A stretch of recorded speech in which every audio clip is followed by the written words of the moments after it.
Hi, everybody. Welcome to my channel. If you like my channel, please like and subscribe.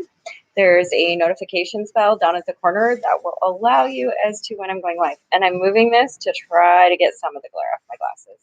And it looks like it's not going to happen. So that's totally okay. Mm, coffee.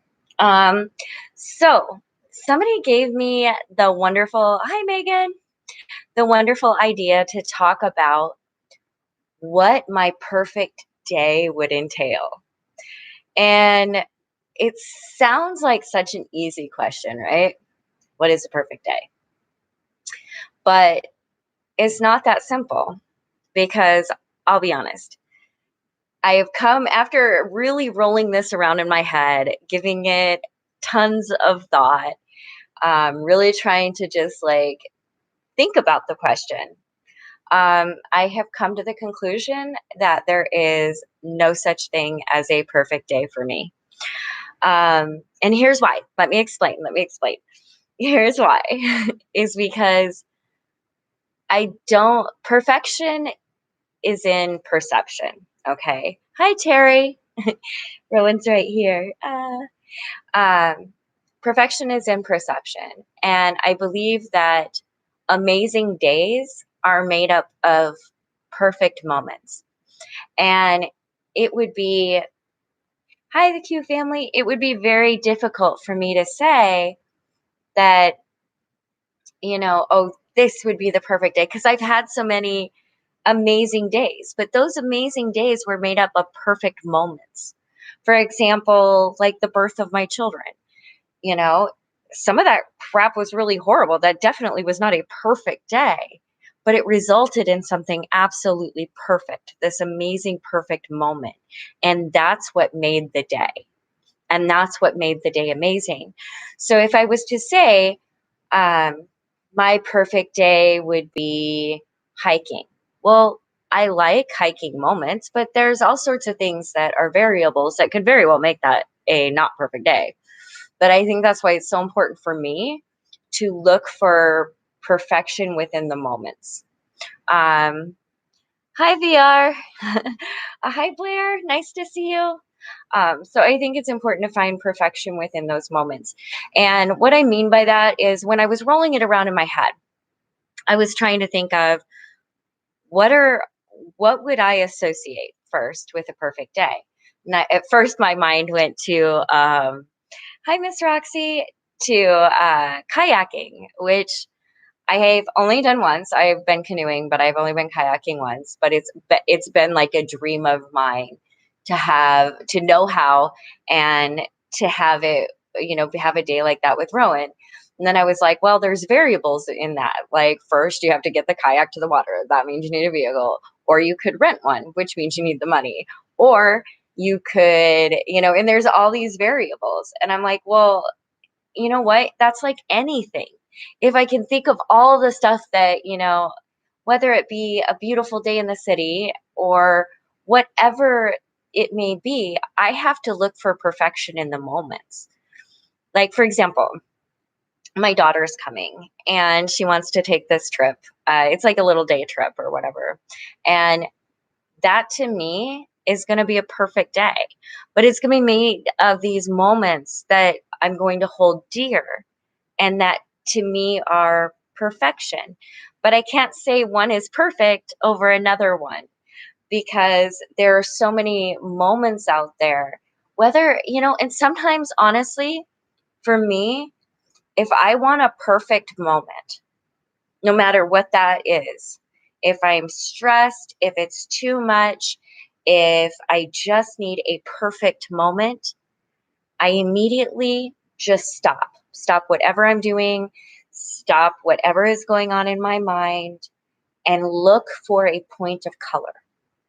For me, colors are, to look for a point of color, to look for something that I can delve into and visually and hold on to and have this moment of this is beautiful and beauty is joy. There is, and even in that flower, one of the petals might be ripped. So there's perfection in that imperfection. But for that moment, That's a perfect moment for me. You know, um, when Rowan licks my face, I don't like having my face licked. But honestly, her love for me is perfection. That's a perfect moment. It's her losing herself and giving, wiping my face with her tongue. Ew, but perfection. In the moment, it's pure love and it's perfect. So that's what I look for perfection. For me, there is no perfect day. But sometimes within a day, there may be thousands of perfect moments which make that day amazing and will stand out in my memory, and I can look back on that and say, wow, that was an amazing day. But the amazingness is not in, there is no completely perfect scenario that I can think of. There's just too many variables to think of what a perfect scenario would be. So I have to look for my perfect scenario on a daily. So there are perfect moments in every day. So that's my answer to that. Miss Roxy, I'm so proud of the program. Thank you so much. I appreciate that, Miss Roxy. So next, I have to give some shout outs. Okay. I have to give a big shout out to Kayak Excursions, which made an ad for me to help donate towards me and Rowan getting a vehicle so we can do so much more. And I have to give a big shout out to Bill Higgins, who he's the organizer of Homeless Alliance for All. And you can find that at ha4all.org. Or wait, no, not .org. It's on Facebook. Sorry. It's a Facebook page. They don't have, I'm trying to work on the help with the website. Um, and I'll get my mind straight. And Carol, I appreciate you so much, and I'm sending so much love your way. Thank you for your donation. So yeah, to all of you who have donated and shared, I appreciate you. I believe this is going to be a reality. Like, I think that, and I talk about this a lot, and I'm definitely by no means really religious or spiritual. I just think that what is meant comes. It doesn't. Life will throw these challenges, and and sometimes I make stupid choices. I mean, that's the way, that's being a human. And I don't think that I am alone in making dumb choices and making mistakes in life.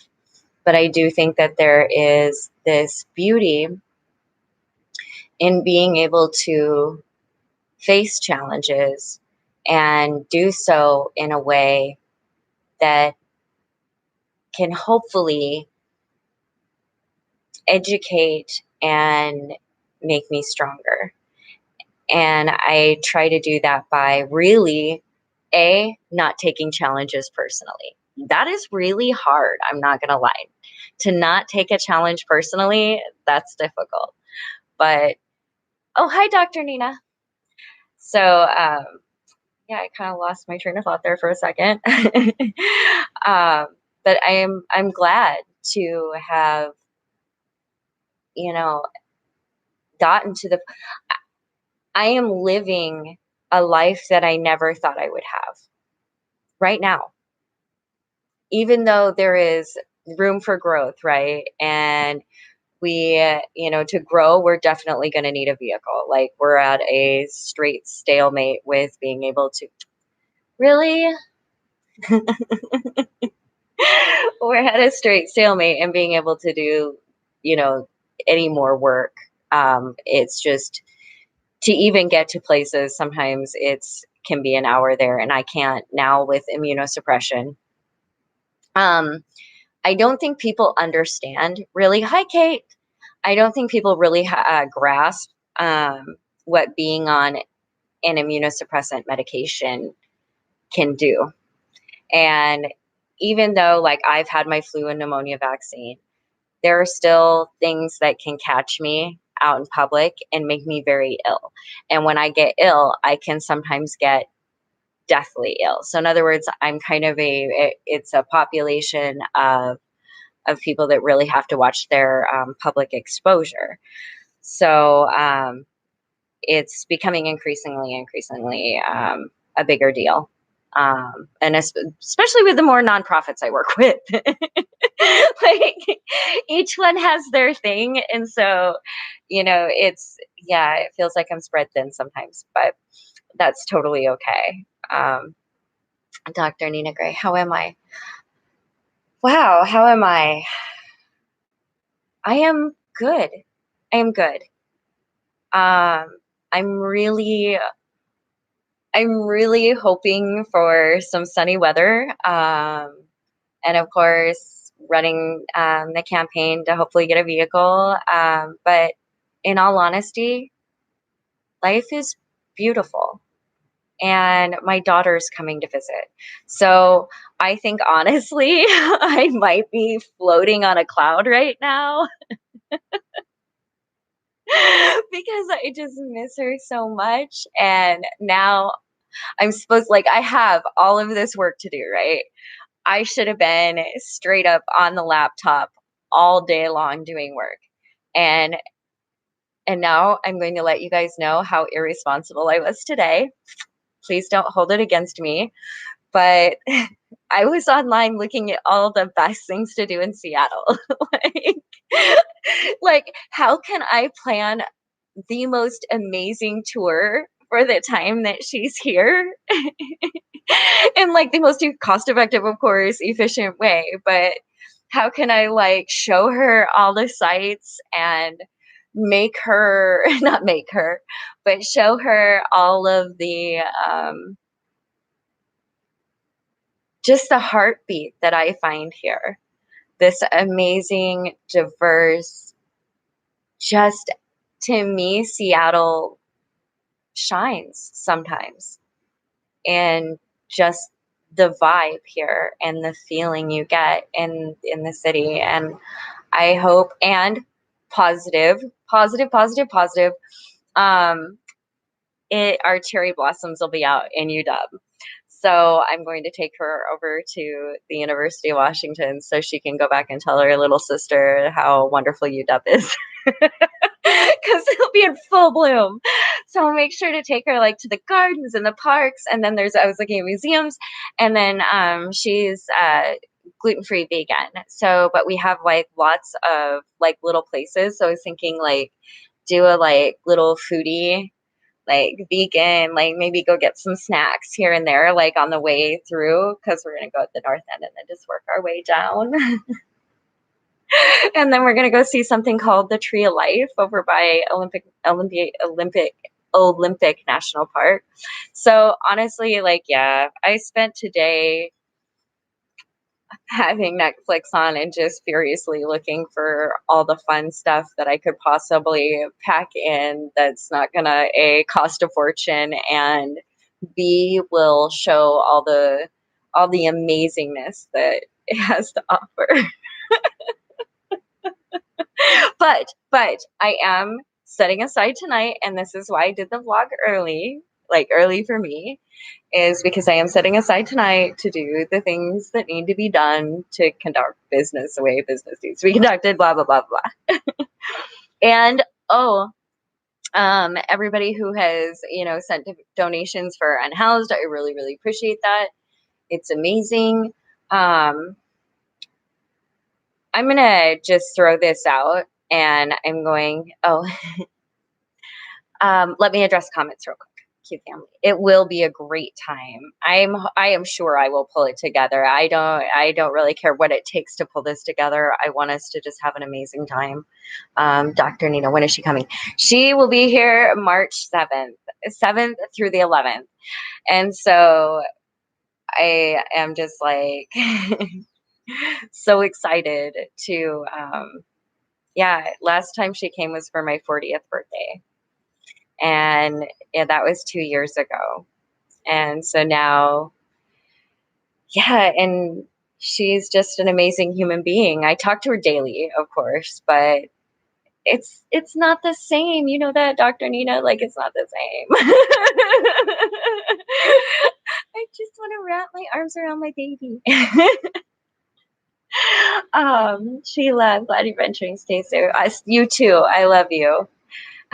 Doctor, awesome. I am good, Uday. Um, so yeah, that's kind of what's going on in my life, and things are good. A lot of things, and it's really back to. And I'm sorry if I'm going back and forth, but March 4th is when the closing date is on the position I applied for.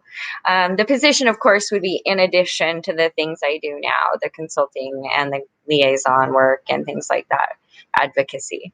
But that would be the position on the governing board would be in addition to that. And I'm really excited. And I hope, even if I don't get it, that somebody that is easy to work with does get it. And so we can really, build our network and build our framework for helping people out. Because one thing that's really concerning me right now is our response to the coronavirus, not the coronavirus, COVID-19. Um, and the reason that that's of concern to me is because the assumption in all of the materials is that people have a way to isolate, or people have a way to quarantine, or people have a way to wash their hands and have good hygiene. And honestly, that's not the case for this population. There is just not the access to hygiene to even keep yourself safe. And that really worries me, because this population a lot of times is just health vulnerable, breathing problems already from living in contaminants. And then there's no way that they can wash their hands or take a shower. Or what are you going to do? Zip your tent up against it? Like, no, that's not a thing. And we're not addressing that. We have a crisis of epic proportions of on our hands, of people living in the streets. And we're not addressing that when we're talking about public health. And that's going to hit us hard. And one of the things that I've noticed about the United States, especially, is that we are very wary to quarantine or to isolate our population, because we are so dependent on profits from rentals, etc. Can you imagine, with the amount of people that, even if they didn't live month to month, say they live 6 months to 6 months or year to year, if what the hit that their cost of living would take after 2 months of not being able to work? Maybe their position doesn't allow them to work from home, whatever. And in the way that we conduct business in the United States now, they would be homeless, and therefore immediately at exposure to any number of viral contaminants. And it's worrisome. And this is the demographic I work with. And so I am their champion. And so I am trying to reach out to anyone who knows what that plan may be for those citizens that are the most at risk. And so if anybody knows that, you can get a hold of me. Please do. Um, Cute family special is my daughter is visiting us in March. Let's see a good special visits. Yes, it must be. And yeah, my littlest one's birthday, she's going to be 19 this year. So very exciting. March is a good month. But I'm going to be honest, it's kind of been a good year this year. Very, very busy. My medical visits have taken a hit, of course, because but like, okay. I have to throw this out here, and I'm going to tell you, okay, I'm going to actually set my coffee down first, because I can see where this is headed. Blair's birthday is in March. Ah! Happy birthday month, Blair. So I want to show you when I talk about perfect moments, and I'm going to make it quick, because I know sometimes I can run on and on and on, is a message I got today. And it was, the last couple of days have been kind of rough when it comes, like, I still am in contact with my street kids. They're they're still my kids. They're still my fam. So, and one of them is running into some issues. She's going to be homeless again. She's gone through it. She's been through it, and she's going to be, so we're getting her set up to get her things in storage, and she's going to be unhoused again due to getting, herself getting into a bad relationship. But she doesn't, she's doing the right thing and leaving and starting over again. It's just really harsh for her. So it's been kind of rough. And then today I get a message from one of my other kids, and I'm not going to, say who, but he sent me a picture of one of the tattoos he's done, because now he does tattoos. And I said, "That's nice, your work?" He said, "Yes, ma'am." "Good job." I said, "I'll have to hire you for one of mine." He said, "I'd love to." He says, "For you, your first one will be on me. You've helped me quite a bit." And I was really shocked, because this is somebody that very, very quiet young man. Definitely, everybody was going through it. Like, I can't name a person that wasn't going through it. We all were really heavily going through it. And I said, "That's awesome. Thank you. Not sure how much I helped, but it is an honor to think I have an impact." And he said, "You definitely did. Just you being nice and talking was a great help. I was always hella depressed back then." I said, "Everyone was going through it. It helps to be kind when possible. Are you doing better?" "I'm very well now. Thanks for asking." So, and the point of me reading this is, I didn't realize, and that's something I tried to do with my kids, is you matter. You matter. Always. You matter. And you are loved, and you matter in this world. And I'd give them hug after hug. You matter. You matter. And I didn't even recognize that this, just you being nice and talking, just be kind. And it doesn't mean, and I'm going to throw this out here because I am a big believer in this, is being kind does not mean being nice. It doesn't mean being a pushover. It doesn't mean taking shit. It doesn't mean any of that stuff.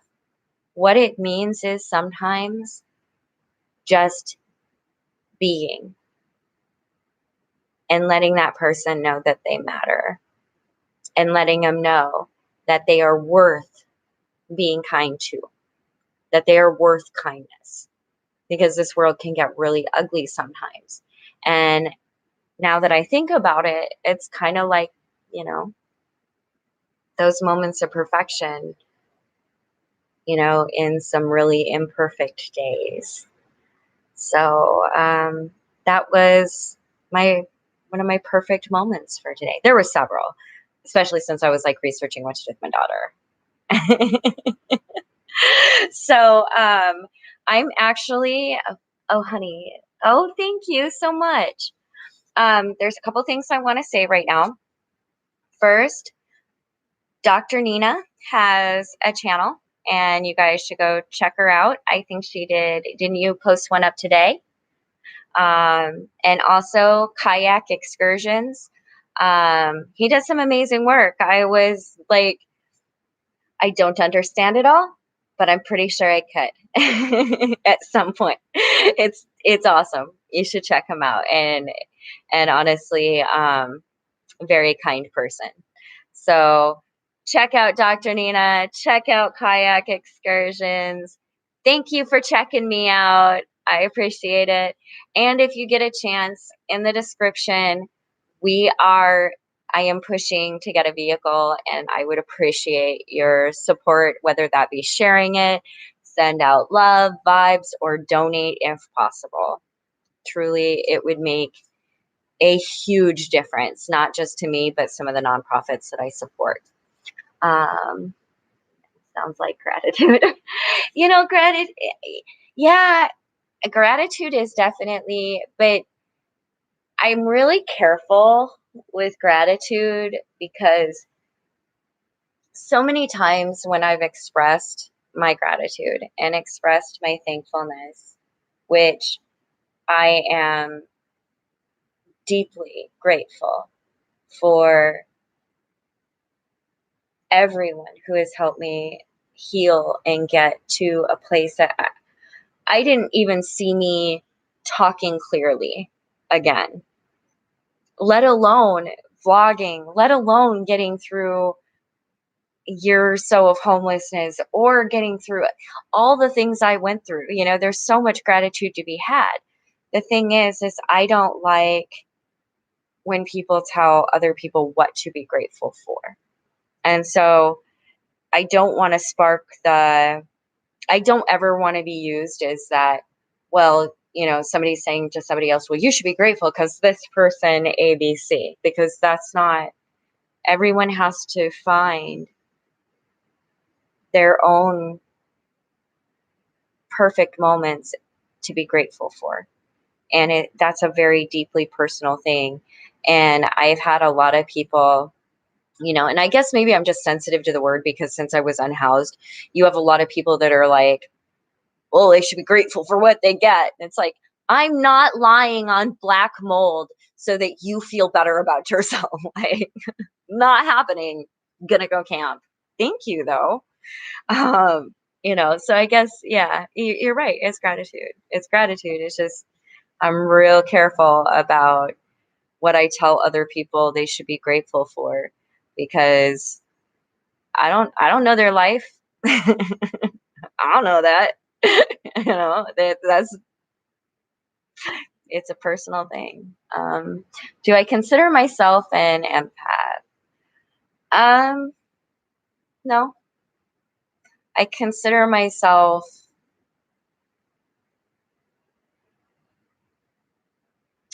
I consider myself educated by challenges. And I think that gives, if you have, okay, I have a high level of empathy, but I don't know that if that makes me an empath. I think that I have a level of empathy that is attained by understanding a wide variety of situations that human beings should never ever have to be in. And so I think through that, I it gives me understanding into things that maybe others can't. So I don't know. Don't know. Blair, remember watching the video when you went furniture shopping and you had that double shot? I think it was. Yeah, that's like my Starbucks order. Yeah, that is something that coffee is my mainstay. And I I wish they had the peppermint chocolate thing out all year, but they tend to only do that in like December. But otherwise, like in the summertime, it's always like the Java chip frappuccino with almond milk, 2 shots of espresso. And yes, I want the whipped cream. I just really like almond milk. Oh, they're wonderful. Is lack of financial planning or controlling cost of living lead people to become homeless? Well, of course, of course. There's many, many different reasons. But when somebody says, and actually you brought up a good point, lack of financial planning, right? Poverty is systemic.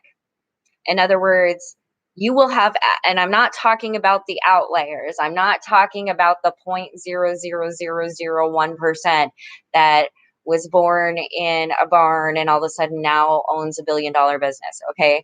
Not talking about those people. I'm talking about the majority of people who are in poverty. It is systemic. In other words, if your family is impoverished, more than likely you will be too. That is why in college and things like that, we give scholarships to first time college graduates. In other words, if some of these parents haven't been are not a college graduate, you can get hopefully some money towards your college or some off. I'm not sure how that works necessarily with that. But financial planning is very difficult when you have zero. And there is behaviors, and those behaviors are ingrained during poverty. And so it's an impoverished mindset. And then you look at the cost of living, okay? When we look at what the minimum wage is, now different regions now apparently have different, like the minimum wage in Seattle is different than the minimum wage nationally. And we've seen rents go up and up and up, cost of living go up and up, food go up and up. Wages have stayed stagnant. In other words, there are grad students right now working for $16 an hour. That is absolutely ridiculous. Okay. These wages, these are grad students. These are people going on to become doctors, PhDs.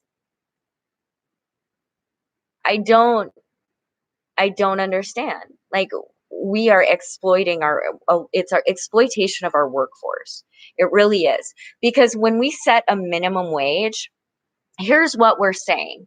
We are telling businesses, okay, we know that you don't want to pay anything, but we're saying that you, at least at the bare minimum, you have to give your employees this. Like, we have to admit it's exploitation if we allow you to do any less. So here's the bare minimum. Now, see, when I look at that, I look at, is that employer exploiting that? How many people are they hiring on minimum wage? Is that part-time? Because they know with a part-time job, another person, they're going to have at least 2 more jobs. You have to look at percentages. And one of the things that's come up a lot, especially in Seattle, is what is the percentage of the lowest paid employee to the percentage of the highest paid employee? And look at that. And look at, is that something that should be changed? Let's see. Yeah, Starbucks is amazing. I would actually later, Blair, if you want to remind me, I'm going to talk about some of the amazing things that Starbucks does do, because I am a huge fan for other reasons as well. Honey, I'd like to send you some wall decor. Please don't be offended. You're an inspiration, honey. Oh, thank you, Sheila. Minimum wage here is $7.25. Exactly, Sheila. How much is it for a waitress though? Is it still like $3 an hour? Like, I literally hear people in these states, these right to work states, talk about how they're not going to tip somebody, not knowing that that person is literally making $2-3 an hour, $2.35, $2.35 an hour to be a waitress in Wisconsin. Tell me how that's okay. And that's not exploitation. I just can't even. $7.25 an hour. I can't even imagine. That's insanity. Like, that is, I would say it's a little above what you'd make holding a sign.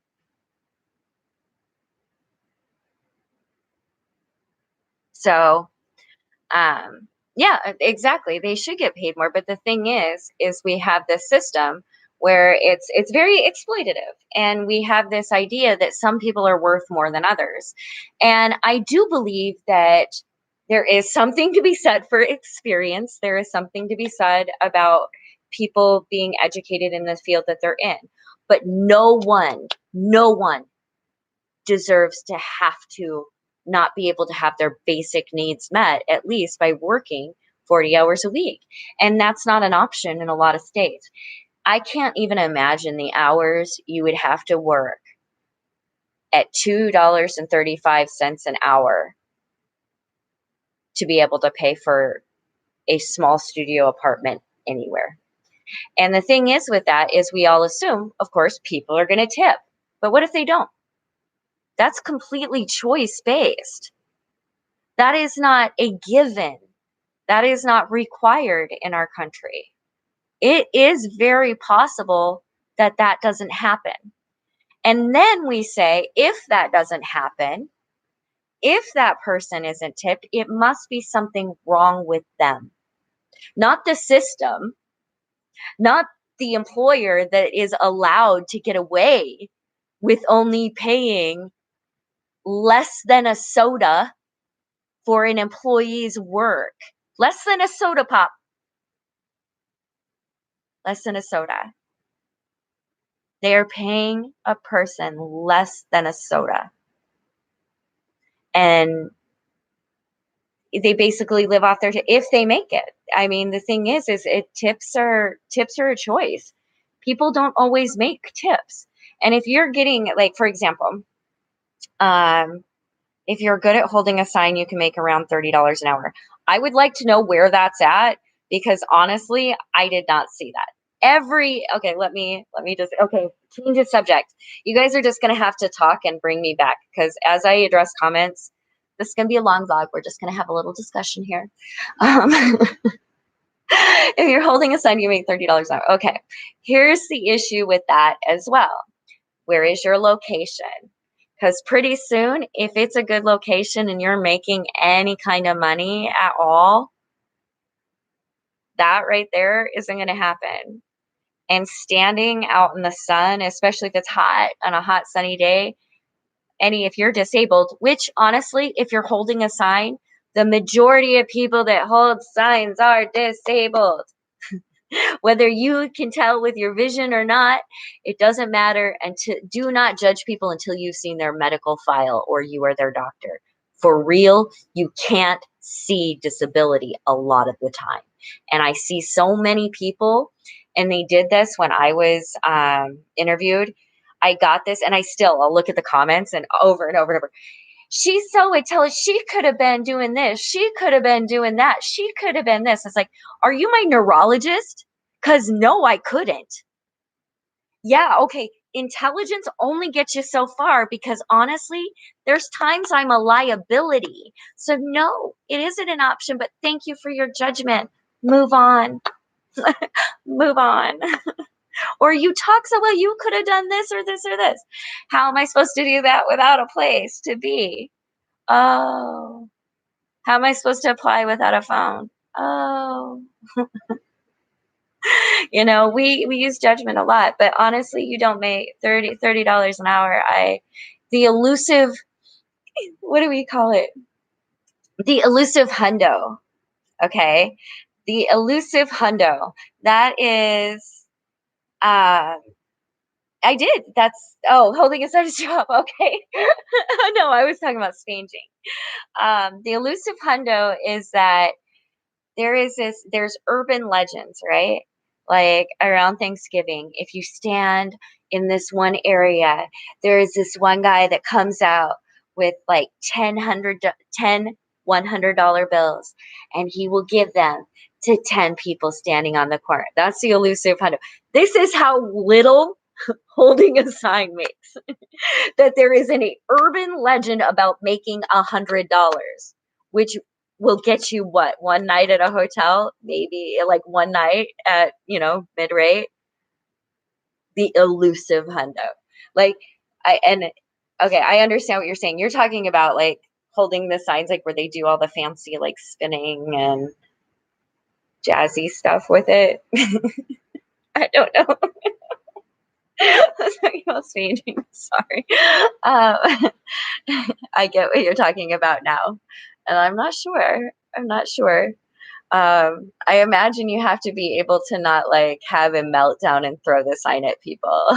And some people that are staging, they need to take breaks often. I'm not saying for myself, but I know people that like 15 minutes into anything and they're completely frustrated because they need to be medicated. Um, let's see, Lynn. It's outrageous that people are forced to work 2, sometimes 3 jobs just to barely squeeze by. Most of us are only one hefty hospital spill or accident away from homelessness. Yes, and a lot of people don't realize that. Like, and I've talked with people about this over and over. Me and my daughter just had a discussion about it today. Is that if you don't have your health, you don't have anything. And when people say, well, I need my employer's health care, whatever, is it any good if you can't use it, and by the time you do, you can't pay the deductible because you're so sick? Like, healthcare is a huge thing, and health is everything. Your mental health is everything. If your figure outer is broke, you can't figure out situations. If your thinker is broke, you can't think about what to do next. It's important in our lives to be able to make healthy choices. It's important to have our minds and bodies working together to thrive. And if that's not happening, things fall apart. And yes, if you don't have family supports and you don't have the societal structure to help hold you up like some countries do, you fall through the cracks. And yeah, you go into being unhoused. And if you go into being unhoused, depending on what demographic you are, you have a very good chance of dying. Um, Miss Roxy, that reality is so sad, not fair. Yes. What were you going to say about Starbucks doing good things? Starbucks has been, one of my friends manages one, and she went to something, and they are giving all their employees um, mental health days and checkups, and they were like, this is, a promise that we're making our employees. They have um, programs for veterans. They have made it a stipulation now that their bathrooms are unlocked so that anybody can use them. And here in the city, that's a huge deal because without bathrooms, people have to go to the bathroom. It's very hard to find. So, and there's lots of good things that they do, and you can find more out about that through their corporate social responsibility page, and that's on their website. They're pretty amazing. And the reason I say this is because they're always donating to food banks here. Like Starbucks donates to all our food banks. They are awesome in that role. I've seen the managers give people, like, have them clean up the outside, like wipe the tables and stuff, and give them a bag of food to take back to their place or in their encampments and their people. I have seen the people that work there react with compassion and empathy towards others. And I think that's the biggest thing. When I see a business that hires and looks for people who are compassionate, empathetic. I mean, you always have, like I said, you have the oddballs. Every once in a while, you're going to get somebody in there that's just like off their rocker. And I think that's normal for any entity that's a big entity that hires people. But for the most part, from what I've seen some really amazing people, and I've been treated amazingly, no matter if I went in there completely homeless looking and homeless, or I went in right now. There isn't a difference in the way I was treated by them. And to me, that, well, okay, maybe once or twice, but that was an anomaly enough to where I noticed it, you know? But for the most part, they were amazing. And so I'm a big supporter of Starbucks, and Rowan loves their puppuccino. I give her the puppuccino. Okay, Miss Roxy. Your health is wealth. I learned that after being in hospital for high blood pressure, right? Why can't government-funded free workshop to improve skills as market requirements? Government-funded free workshop to improve skills as market requirements. We have government-funded free workshops. Okay, we do have government-funded free workshops. For the most part, those do not result in positions that are going to provide you with any kind of lifestyle. The programs that we have, mostly for people who are impoverished, have a lot to do with blue collar work, which is sometimes a lot of lifting, jobs that not everybody who is physically disabled can do. And we have a lot of seniors who are unable to do things. But what we do have is a thing called vocational rehab. And that's why healthcare is so important, because that's a part of healthcare. So say somebody is injured and ill, what they can do is they go through this program called vocational rehab, where they can find something that suits them and their disability if they'd like, and train towards that. But that's through the healthcare system. I don't know if that's offered through a government system. But we can say all day, why can't? But in the end, we can. we can provide for our people, we choose to do other things. It is definitely a priority thing. We prioritize profit over people all the time. Life has a price tag here, and it's not real high. Let's see. That's amazing. I'll definitely support my local Starbucks. Yeah, and I'm going to tell you something about, if you're looking at your companies and stuff and who to support, just look under, like, go to their website and look at their programs for corporate social responsibility, because it's a big deal. And that'll tell you kind of what they're doing in their communities and what nonprofits that they support or don't support. Or maybe you'll find out some information like, your chicken place hates you. Crazy stuff. By the way, I refuse to eat at what is it? Chick-fil-A. Yeah, no. Um, Mr. X is so true. I had a medical issue that sent me quite a bit. I'm all about eating healthy these days. We are not meant to eat man-made fake food. Okay. I think that, diet is important, exercise is important, but I think that people also need to realize that's not everything. There is a big deal about cellular health, and that's not all due to diet and exercise. Some of that has to do with genetics and flaws in genetics and other things. So I think that we need to be real careful about what works for one what works for one person doesn't necessarily work for everybody. So anyhow, I have been on here for like 45 minutes. Does Panera Bread donate to shelters in our area? Ooh, I don't know. I know that there is a bunch of bread places that do donate, but I don't know if it's Panera. I know Trader Joe's donates a lot. I don't know, but I'm trying to think of that bread company. Is it La Brea? I know La Brea donates a lot. Trying to think of some others. There are just so many. I have to say that is one thing our farmers and really support our food banks as well. Also, food insecurity in this country is unexplainable. It is. But we've also, that again, when we put life-saving supplies as profit, we run into a problem. And we know that diet is integral to health. So if you can't eat healthy, you have zero chance of becoming healthy. Like, diet does play a part. Like, I can't have AS and be eating, drinking soda. That's a good one. Drinking soda all day. That's going to just fire my joints up. I'm going to have problems. Is diet everything? No, I'm still going to have AS, but I can do things to control it. But if I can't eat healthy, it's called a food desert, by the way, you should look that up. Food deserts. It's a real thing. It's where areas, and we try to focus on that here in Seattle and surrounding areas, where we make sure that every community has at least within walking distance access to healthy food, fresh food, because it's very, very important to the health of the community.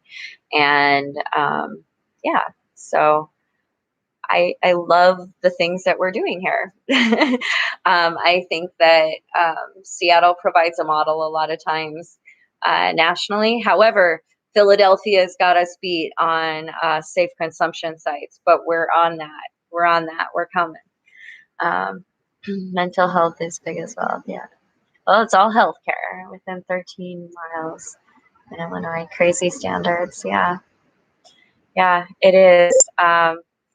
13 miles. That's insane. And that affects people. That has such a huge effect, And that's plays right back into what I was talking about before with the cyclical poverty. There are things that, for example, smoking cigarettes, that is found a lot in cyclical poverty. People were raised with their family smoking, they smoked, and voila, all of a sudden you have a whole family with healthcare problems, you know. There's a lot of things, and I could honestly, I'm not even gonna lie, I could probably talk for hours and hours and hours about vulnerable populations and what's going on, but I just wanted to give a run through, thank everybody that's donated, um, tell you all about my perfect moments and how blessed I am to have people that I've touched and inspired at least let me know that. And I think that's really, really important. So, anyway, I'm going to get off of here again. In the descriptions, please, please share, donate if possible. You know, having a vehicle is just going to be such a big deal, and that is the next step. So, I am begging everybody to go on there and check it out and check out the other vlogs that I mentioned, such as Kayak Excursions and Dr. Nina. All right, I'll talk to y'all later. Bye.